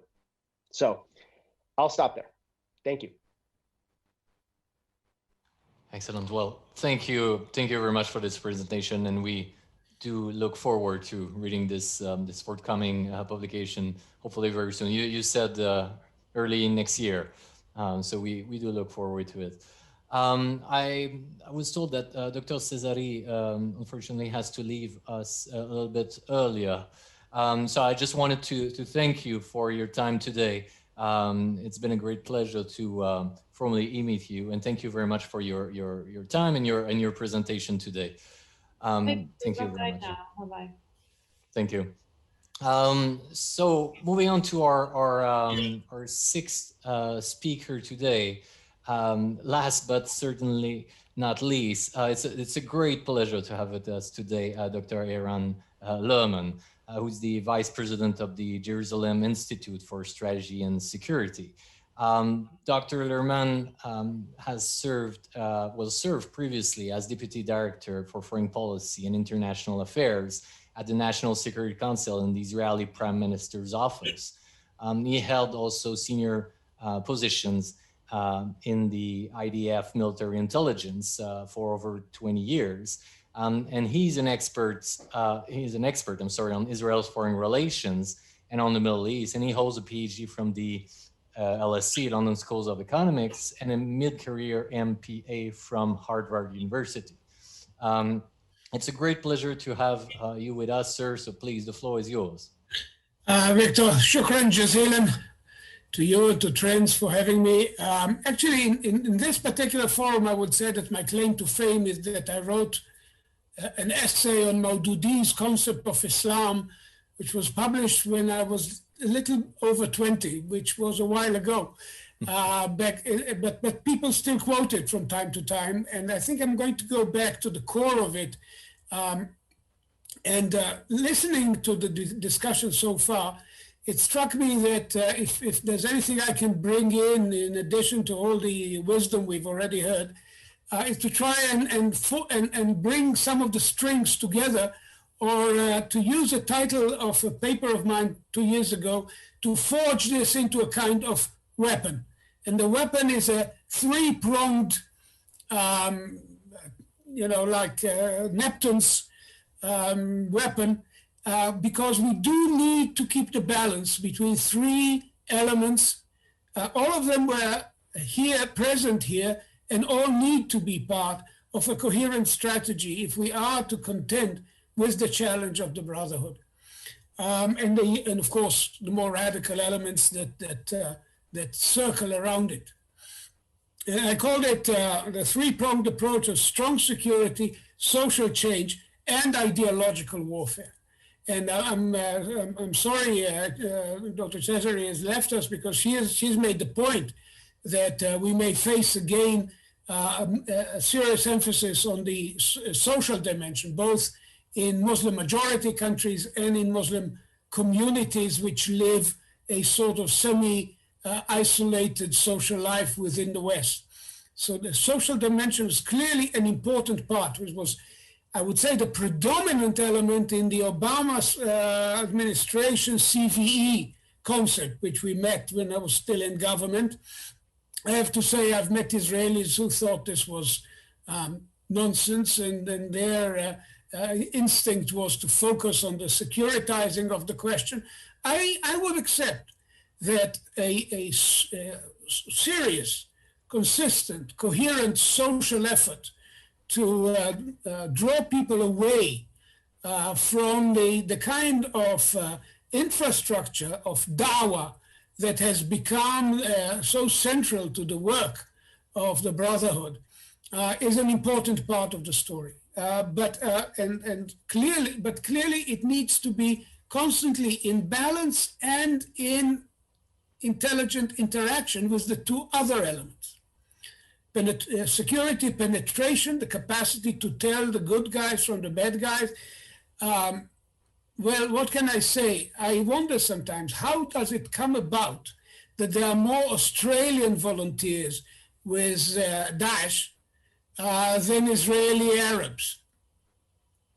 And the answer lies, among other things, in an intelligent securitization of the matter. And I'm not going to be shy about this. This is important, and it works. However, I am going to spend a few more minutes, and we are running out of time, on the ideological battle, which I think I fully agree is vital to in terms of what lies ahead. I'm very glad to hear that Ilan's book will be coming out. I think that we are facing not only double speak, but a dual problem. The MB has been able to market itself in the West as essentially a movement that has gone through a democratization transition. And very influential pieces of literature that have come out in recent years, whether it's Worth or Fitzpatrick on Egypt into the hands of the soldier, have become essentially, I would say, vehicles for the MB argument. And we need to basically deconstruct the democratic pretense. And to the Arab world and to the Muslim communities, they come across nowadays as essential. And here there has been a trap of our own linguistic making as usuliyun, as if they represent the asl, the origins.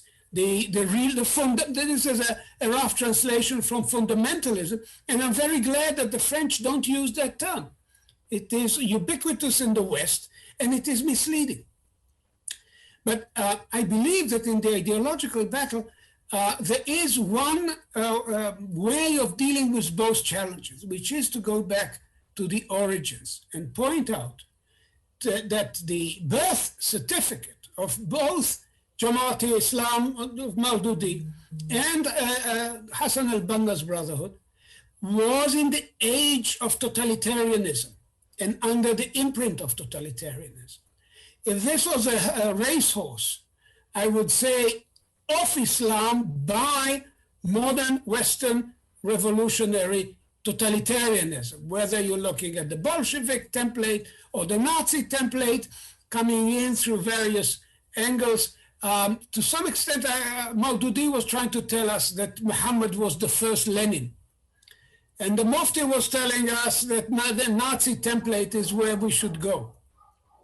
And in Hassan al-Banna and certainly in Qutb, you find the imprint of the totalitarian rejection of Western democracy and Western society. This is where we should go back to, these are movements born from the crisis of the West, the Spenglerian decline, a fantasy, the story about how totalitarianism will replace the liberal rot in the circumstances created specifically in Egypt in the 1930s, the crisis, the Sidki dictatorship, all of that, and the economic crisis. And then we need to talk about history, and we need to talk about it in a way which deconstructs the Brotherhood's claim to be a democratic fundamentalist movement, fundamentalist to Muslims and democratic to Westerners. And I think it's doable, but it requires a coherent effort, and it is an effort that should be systemically linked to what governments are doing. And I think this is going to intensify. And I will not take much longer. I do want to make two more points. One is that there is a real debate as to whether the Egyptian or the Jordanian method is preferable in undermining the legitimacy of the Ikhwanji phenomenon. The Jordanians, I have to say, have done a pretty good job of bringing them into the system and then essentially weakening them to the point of irrelevance. That may be an interesting debate to engage in. Clearly, the martyrdom of Rabah al-Adawiya did not necessarily reduce the appeal of the Brotherhood to some people. But leaving them as a kind of a semi-ridiculous adjunct to Jordanian politics is a different story. Maybe, I'm just throwing a thought here, keeping Hamas as an impoverished adjunct facing Israel, unable to do much about it, and taking Qatari money to keep quiet, is basically taking a Muslim Brotherhood jihadist fantasy and turning it into the mafia proposition it really is. So ironies abound here, but one more point needs to be made. There's an elephant in the room. It was mentioned in passing. Much will depend on how Erdogan's challenge to the stability of the Eastern Mediterranean and the region as a whole is handled. I think the emergence of a coherent alignment, I'm not saying alliance, but alignment, which is European and Eastern Mediterranean and Gulf at the same time. I mean, from France to the UAE with Greece and Cyprus, Egypt, Israel, Jordan, Bahrain, Sudan, all of them in that mix, I think is going to be crucial in facing off the challenge that Erdogan poses, not only in terms of hard power, but also in terms of soft power and moral support for the Brotherhood as a proposition. And I think I'll stop there if we have, so we may have time for some quick exchanges in the very limited time we still have. Thank you very much, Doctor, for this presentation and for these insightful remarks. So yes, we still have about 10-15 minutes for Q&A. Several questions have come to us. One, I mean, the first one is directed to Amjad, but I think it will be also interesting to hear perhaps Liam also on this one. It's about the, I mean, it's a question related to Muslim Brotherhoods in the West.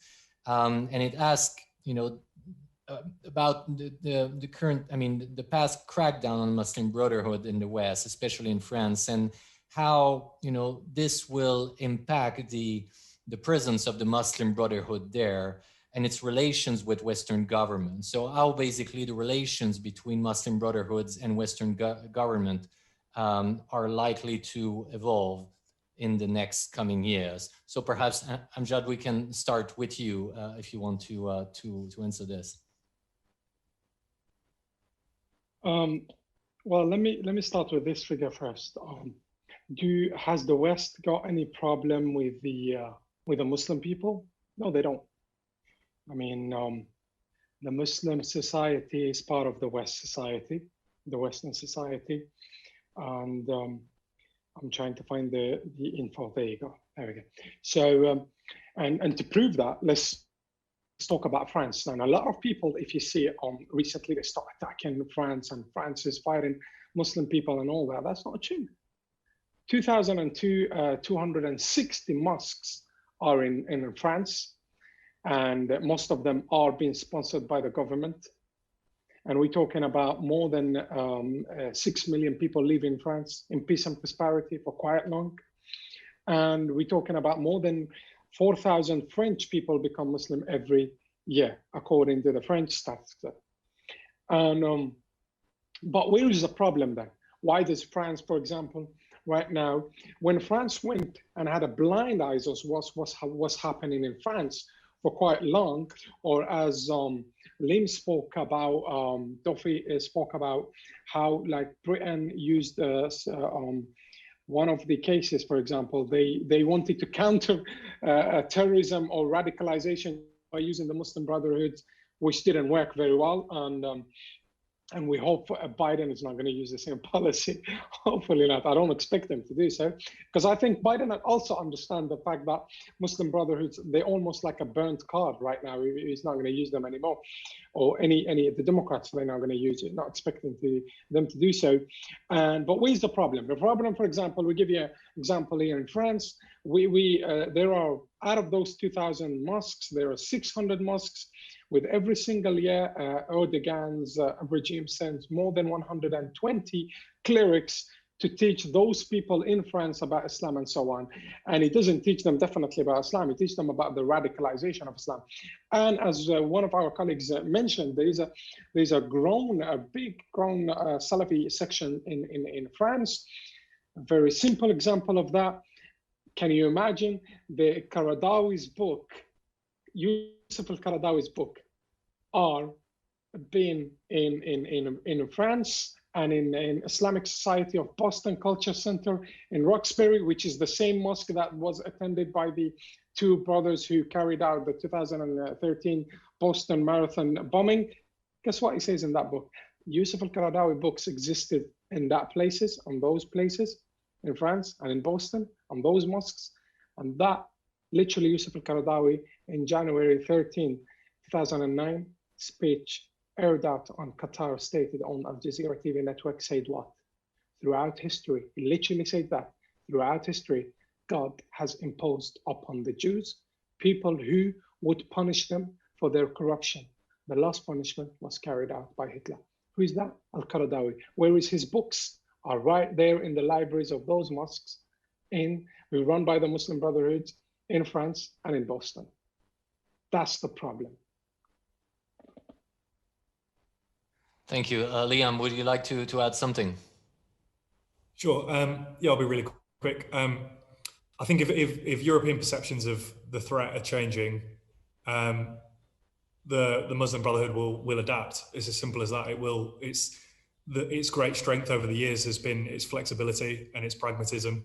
There's been a lot of talk of doublespeak, and I think that's a key element to it. Is you might get Brotherhood factions going on like an LGBT walk one day, and then another day you will get them preaching against same-sex marriage behind closed doors and things like that. So they will adapt and they will find new allies, and who knows, we've seen tentative moves between the far right in France and Islamist parties as well. Could they find common bedfellows because of shared social conservatism on the right in Europe, rather than the progressive and anti-war, anti-imperialist left? In terms of the relationship with the state, I'm not sure there's a great relationship to begin with in France, at least in terms of, obviously, I'm sure there's intelligence exchanges and there's a relationship there between law enforcement, but in terms of social cohesion and high governmental level engagement, I'm not sure there's much of a relationship right now. I think, again, just to reiterate, one of my final points is I think this will take a united European shift. Otherwise, you risk countries becoming a kind of, if an organization is dissolved in France and relocates to London and starts talking about but carries on all its activities about France, it renders France's approach completely useless. So that's an interesting one, is whether the rest of the continent will follow Macron's lead or not. At the moment, it seems like people are tentatively, moving into that space that he's carving out. So we'll see, but they will adapt. Thank you. We have a second question directed to Dr. Ilan. So, Doctor, you mentioned that the Brotherhood is not a unified organization, but there's a question about its role in recent years. Most specifically, asking has the or whether the international organization of the Muslim Brotherhood has played any role in helping save the group after the heavy blows it has received in recent years, and if so, how? What role did it play there? Right. No, I think that's a good question. And to be clear, just because, I sort of stand by the point that this is not a unified movement. So there's nothing that spans multiple continents is so unified that there isn't diversity of opinion. But that doesn't mean that there isn't communication. And that, I think, becomes very important. Dr. Lerman talked about Hamas and the role, and Hamas is I think a very interesting test case of sort of this strategic distance that you have, even geographically, very close between the Palestinian branch of the Muslim Brotherhood and the Egyptian branch, and sort of the diversity of opinion. But that doesn't mean, I think, that what happens to, for lack of a better term, to the mothership doesn't affect the other branches. So that's why I made the point that I did about sort of this massive reversal of fortune that has taken place over the last 7 years or so in Egypt to the Muslim Brotherhood, and the reorientation that's happening in the group ideologically as a result. Because my sense is that the Egyptian branch is primus inter pares, right? It is first among equals. It is the one that everybody looks to for ideological inspiration. And I think what happens ideologically with the Egyptian branch of the Muslim Brotherhood, whether it ultimately chooses to remain participationist or moves more fully into rejectionist mode, including an embrace of more violent, more direct action against the Egyptian state, is going to trickle down to subsidiary branches. Maybe not as direct orders, but certainly as sort of a reference point that different groups in various countries are looking to. And that's why I think the Brotherhood as a whole is worth watching, and the Egyptian branch is worth watching in particular. Thank you. Thank you very much. We also have a question, well, related to U.S. foreign policy and how it might, the way the new American, the American president-elect, Joe Biden, is likely to, to shape U.S. foreign policy vis-a-vis Muslim brotherhoods during his mandate. So, and more largely, the evolution the U.S. foreign policy may have vis-a-vis Muslim brotherhoods in coming years. And so we've heard the view from Dr. Alan, the view from Washington from Dr. Alan about this, and perhaps it will be interesting to have the view from the region about how the U.S. foreign policy may evolve in coming years. And so perhaps I could ask Dr. Ashraf to tell us what he thinks, or how a Biden administration may change the U.S. relationship with the Muslim Brotherhood, or the way it may evolve in coming years. And perhaps Dr. Iran, if you want to also tell us a little bit, your view on this, that will be very interesting. So perhaps we can start with Dr. Ashraf on this. This is a highly important question. The Muslim Brotherhood betting on Joe Biden's win in the U.S. elections. But the question is, the president-elect in the United States, will he revive President Obama's policy in terms of supporting political Islam and the Muslim Brotherhood in general? Will they deal with the Muslim Brotherhood in the future and consider it a moderate group that can be described as part of the Islamist groups, or as a political alternative in this regard? I believe that time will tell, and that the President-elect Joe Biden will not reproduce the policies of the former American President, US President Obama, particularly in this regard, and particularly that the new facts have shown that there are many things, even within the USA. There is the National Security Committee in the Congress in the year 2018 warned against the dangers of the Muslim Brotherhood's ideology. I believe that this will be an important element that will determine and shape the policy of the new US administration. The second element that may have an impact on the President-elect Joe Biden's policy in this regard is the public opinion in the Arab world. I believe there have been many polls, even Trends Center, over the past couple of months. They conducted many polls, opinion polls, and showed that the Arab public opinion have shown a great deal of conviction that there's a perception of the Muslim Brotherhood as a real threat to these communities. So I believe this will have an impact on Joe Biden's policy, and this will be contrary to what the situation was back in 2011 with the Arab Spring, because the nations and the Arab people still seek change, yet they reject these Islamist groups, and therefore they have realized that they chant empty slogans. The other element that will also shape Joe Biden's policy in this regard is the acknowledgement of former President Barack Obama in his latest book that the U.S.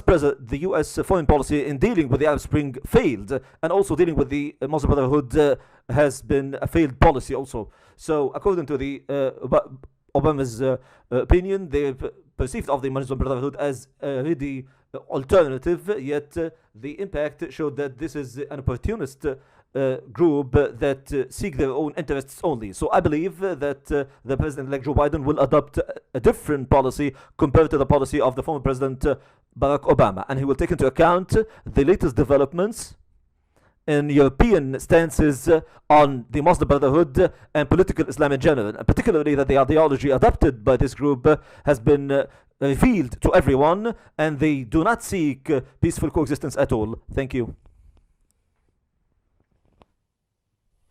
Thank you very much. Is it something that you share, Doctor? Well, I'm trying also to be optimistic. I think that the people who are most identified with looking at the Brotherhood essentially as a friend, quote unquote, Brennan and Rhodes, have not found their place in the new firmament, and that's encouraging. I am a bit worried about attitudes towards Sisi.